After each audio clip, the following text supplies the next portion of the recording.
Good morning, good afternoon, and good evening. Welcome to the No Shave Man Cave. Ladies and gentlemen, boys and girls, sports entertainment fans, wrestling fans, and just fans in general. Thank you so much for joining me, ElliJare, here in the No Shave Man Cave. I tell you what, this has been a fantastic start to the week. Did you or did you not sit back, relax, and enjoy some AEW Dynamite? I tell you what, that made me want to be Canadian. Thank you so much to Taya Valkyrie for coming and becoming all elite because I am in it for this storyline, this build, this feud to a great women's division within AEW. You've already got the build over on the men's side with the pillars and those guys going at it in the ring, interrupting the bat mitzvah for MJF. I thought that was fantastic. I thought the work of the women with Hayter and Britt coming to the ring, and you had Ruby and Saraya getting into it all over the place. Tony talking about how she was the interim champion and didn't ever get her just due. I tell you what, this is March. This is Women's Appreciation Month. And ladies, I hope you felt like you were appreciated last night because that crowd was feeling it. And I can only imagine what's going to happen coming up throughout the rest of the month as we build into the AEW storylines, into the WrestleMania storylines with what's going on, and you know, I think this 2023 seriously is building to a as JT was saying, it's sort of a resurgence or a rebirth, re rejuvenation of wrestling with fantastic NWA wrestling. Very entertaining Impact Wrestling. That women's roster over at Impact, don't sleep on that roster over at Impact. AEW, very strong, very deep. Unfortunately, doesn't get as much shine as they should. Over on the New Japan and Stardom side, strong roster, strong.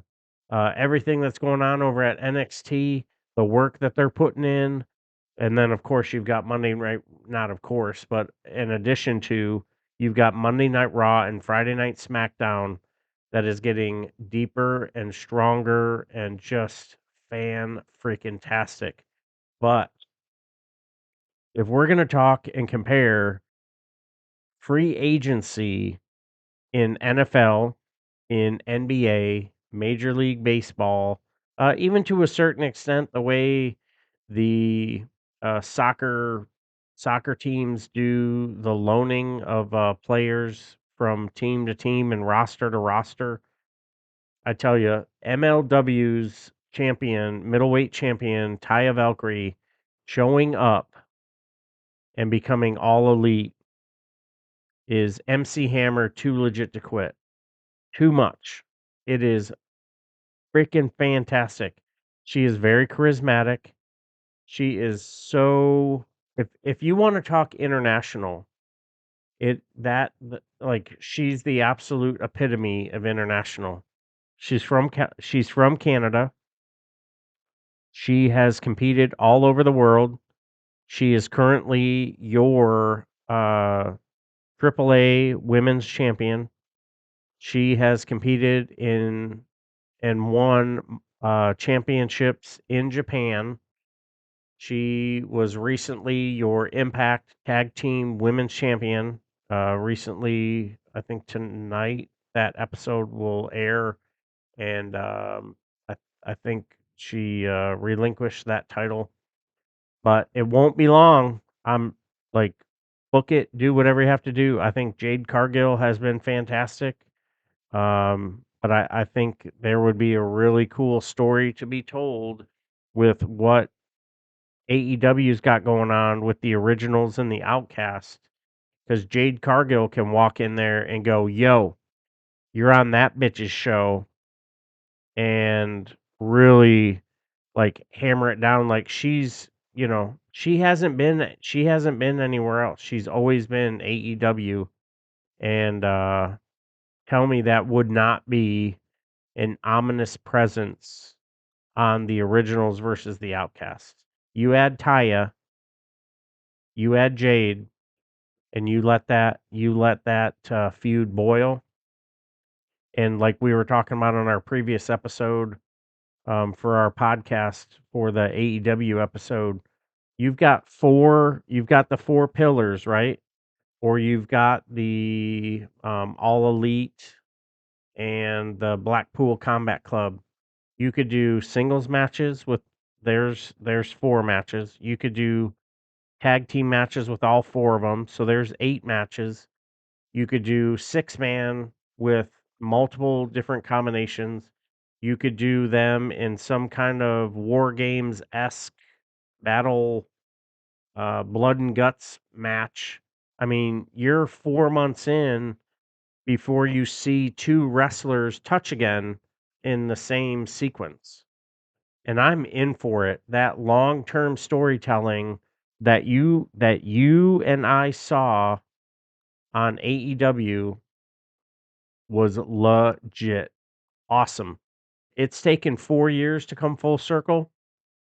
Dude, dudettes, I'm feeling it, and hopefully all of you are as well. And we're right here smack dab in the middle, just past the middle of Women's Appreciation Month. And, we're seeing some really fun stuff both on social media. We saw Bailey getting snap crackled popped by her chiropractor. And you're seeing Mone competing all over the world now, and holding that beautiful New Japan Women's title. The funniness and the sellability of Michelle McCool and The Undertaker, I think that is just that's a great showing. You've got some of the rumor mills of Mandy Rose getting ready to show up with her new moniker and new um character in other locations. Taya Valkyrie showing up in AEW, I think, is absolutely fantastic. She's from Canada, fluent in multiple languages, super athletic, is really, really going to get after it. And I mean, if we're not going to talk about the rumors and what we may or may not see at WrestleMania, and are we going to see some swerves and turns? Monet's walking around with different fronts, and she's got some grills on, doing some really cool stuff. Like, all the women are seriously moving the needle. There isn't one single woman that is competing right now in professional wrestling or sports entertainment that's like boring. You know what I mean? Everybody's got a fantastic look. Everybody's got a fantastic story. But what we need to do is we need to stretch those out. What do wrestling fans like? They like that suspended belief. They want to be, whether we like to admit it or not, we like to be played. We like to be tricked. We like to be surprised. We like when those things that we think are going to happen. Oh yeah, for sure, they're going over. Oh, he's going to get over, but he's not going to win. All right. Here's the deal. I don't think that Charlotte Flair is going to win. I don't. I think she's a 14-time women's champion. I think Rhea Ripley will win the the SmackDown Championship, and that will cause a ripple because where is the Judgment Day? They're on Monday night. So is that good enough to swerve you and fool everyone that she ends up losing? I don't think so. I don't think we're gonna see in the middle of the ring like we did with Charlotte and Becky, where they did the title transfer. Never again. There will be a match, title versus title, or there will be some sort of event that will occur where that title will not leave that show. It is the blue brand, it is the red brand, and you won't, as jokingly we joke with amongst guys, hey, you're not going to cross streams. You know what I mean? That didn't work last time, and it could have been an accident. It could have been some heat. I'm not here to judge. I'm reporting the news. You know what I'm saying? So super, super excited. Kudos to the Bellas. They are the Garcias now. A couple of women that are from the Valley of the Sun in Arizona. They're doing their own thing. They're not WWE legends, Hall of Famers. They're not the Bellas anymore. They're the Garcias. And I think they're marketable no matter what. You've got the Barmageddon that just got picked up for another season. So Nikki is doing her thing. The Divas TV show I think has come to an end or will be coming to an end. So that no longer will be an issue. Brian Danielson and Bree are working on something else, and she'll be probably showing up on the All Access AEW show. So, you know, I'm not even mad at him. I'm more jealous because if I change my name, people are going to be like, well, I didn't know ElliJare as ElliJare, so I'm not going to know him as, you know, Jared Ellis. It's, so good on them being able to get it in. Saraya, unfortunately, had to unload some pounds. That's money in the UK. Don't be rude. So she got fined, but she believes that it was worth it. Dropping the old T word, another four-letter word. So good for her. I'm don't know that it was necessary, but whatever. Um, you got Becky Lynch, who is getting after it and tag team champion. She's gonna be on WrestleMania. And I think I talked about this a little bit earlier, but tell me you do or you don't, and it better be you do. You do or do not want to see Trish Stratus as a heel. I'll wait. That dark look, the little bit darker hair, a little bit darker makeup. She was rocking some darker clothes. She had the black jeans on. Oh, I want to see it. I want to see her as a heel. I want to see that Mickey James used to have that kick that she would hit. Um, get that Stratusfaction. I think I think Trish as a heel, although she's a legend, she's a mom, she's very proud of her career. I think she could carry it. I think she could be one hell of a heel. And tell me that wouldn't be fantastic where you see that six-woman tag team match, they go over. You get Becky, you get Lita, and you get Trish, they go over. But there's some kind of dissension, there's some kind of wonky thing where either Lita or Becky does something wonky with Trish. Trish is like, all right, cool. Hey, no, hey, it's good. Don't worry about it. Out comes Ronda, out comes Shayna, and there it is. The seed is planted. Trish isn't happy. She's the Hall of Famer. She's the legend. Now that puts her in a program with Becky. Because Becky, man, does Becky take the pin now and she drops the title? Does Ronda or Shayna pin Becky. I would say Shayna needs it more to get the win, right? Man, you could do a whole slew of things to really make it funky. I just hope there isn't a bunch of blood because as everybody knows, I don't need a ton of blood in my wrestling. You know, watching Ruby Soho get busted wide open, that was just too much.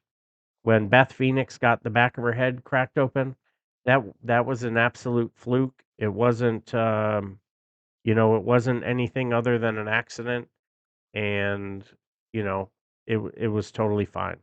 But I think if we just have a match, we get them in the ring, we get them out of the ring, nobody gets needs to get busted open, and we get some awesome storytelling that tells you the story of Lita and Trish. They changed professional wrestling, and the only reason why any of these women are able to get the shine that they're able to get is because of the work that they did. There's a there's a there's a there's a time during the match. Maybe someone goes to do one of the multiple dives that we'll see from either Lita or Becky or maybe Shayna. I don't think you'll see Ronda because she is legit hurt. I don't think you'll see them diving, I don't think you'll see Ronda diving through the ropes. But Trish will take a bump and she'll be like, "Okay, that's how you want to do it? All right, bet." And wham! Does Lita take the pin or does Becky take the pin? Hmm. I think Lita takes the pin. Oh man, that's a good one because whoever takes the pin then jumps into the program, right? And now you've got Trish against blank. So I think Becky takes the pin and she blames Trish. Or maybe is it Lita and Trish turn on Becky and they drop the tag team titles? Man, there's so many different options here building up, going into WrestleMania. Win, lose, or draw. This is going to be a fantastic, fantastic month. There is so much going on, and I am so jacked for what we're going to see.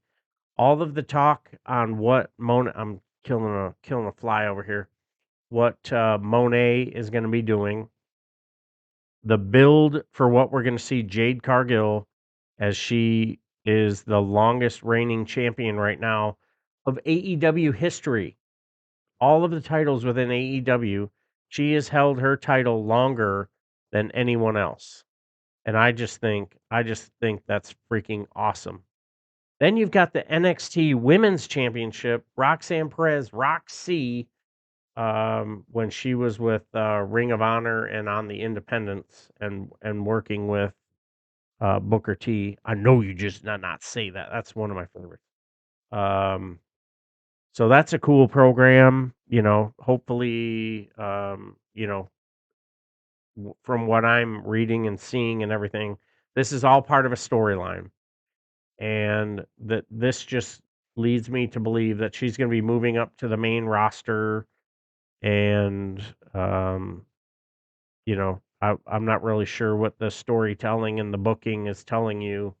But we'll have a new NXT Women's Champion because they're coming up with the parameters for the four-way dance for that NXT Women's Championship.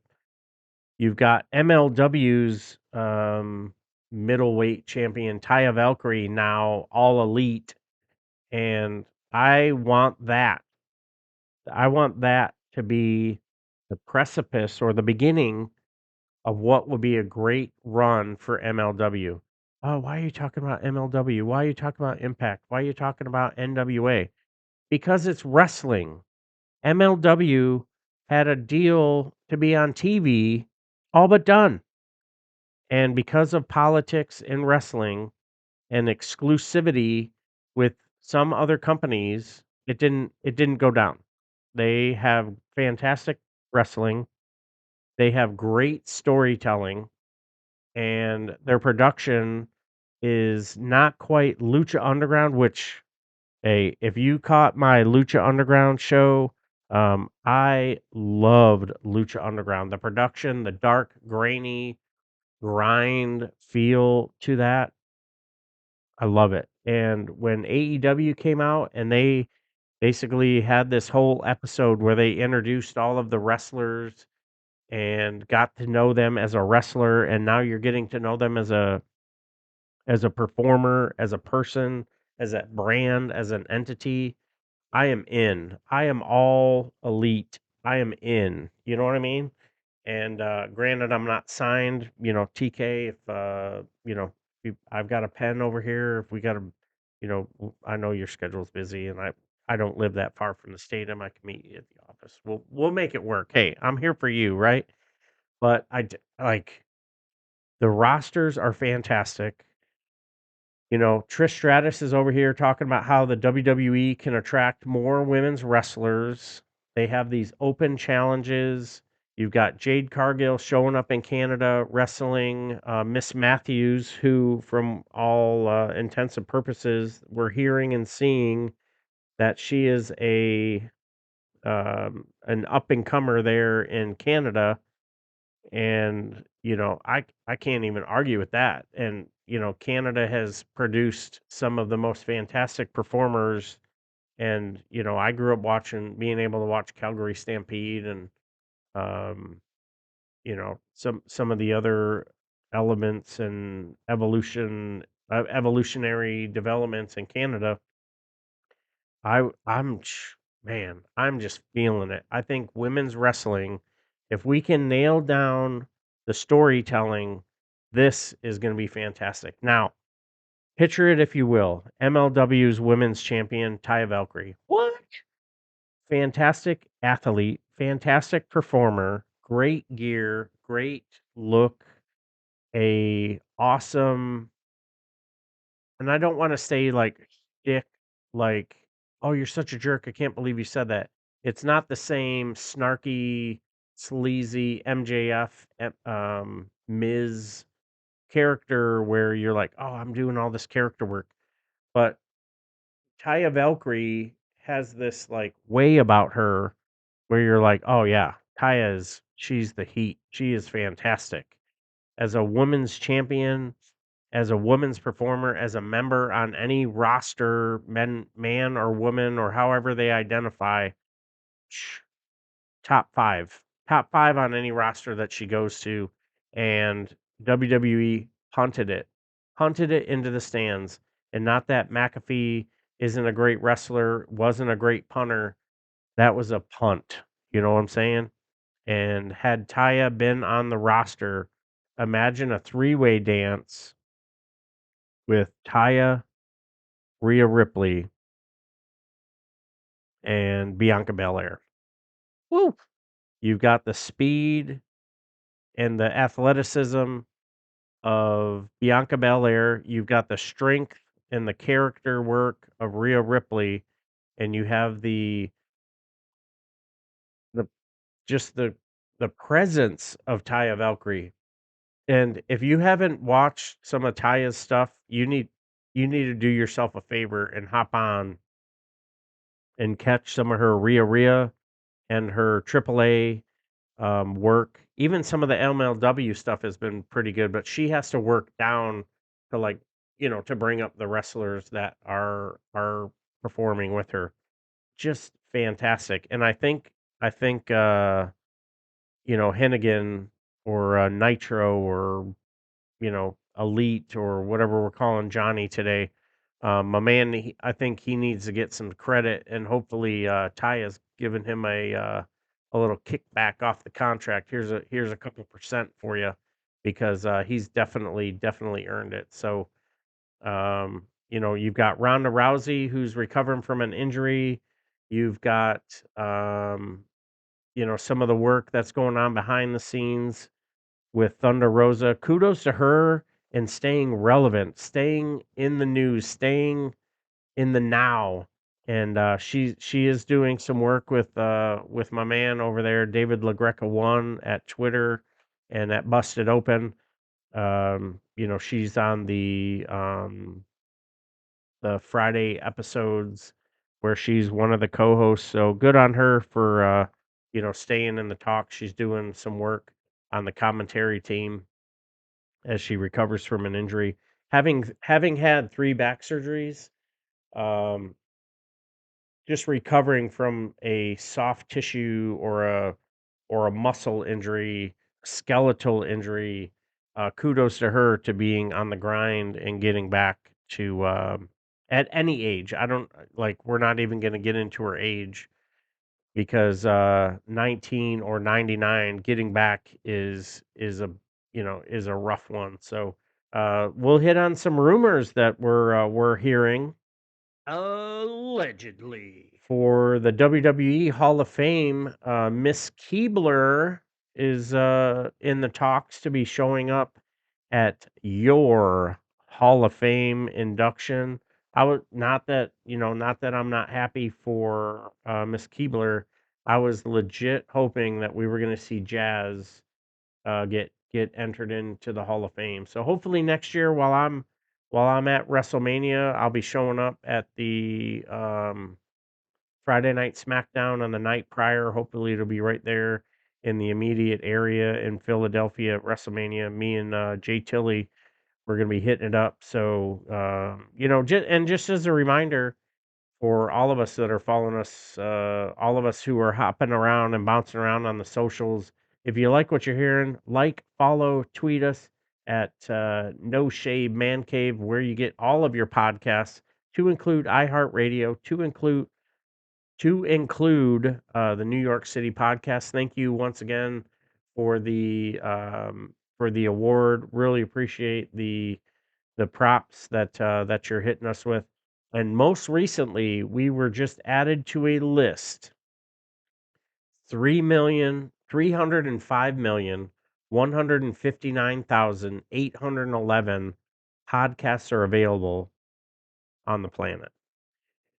JT and I, and along with you and your work that you're doing to follow us, has brought us to be in the top 3%. So the No Shade Man Cave, your top 3% podcasts, and I couldn't be happier. So with that, we're gonna go ahead and start winding her down. Thank you for everything that you're doing. We recently cracked 4,000 followers on Acast, and grabbing us wherever you get your podcasts. I am so humbled.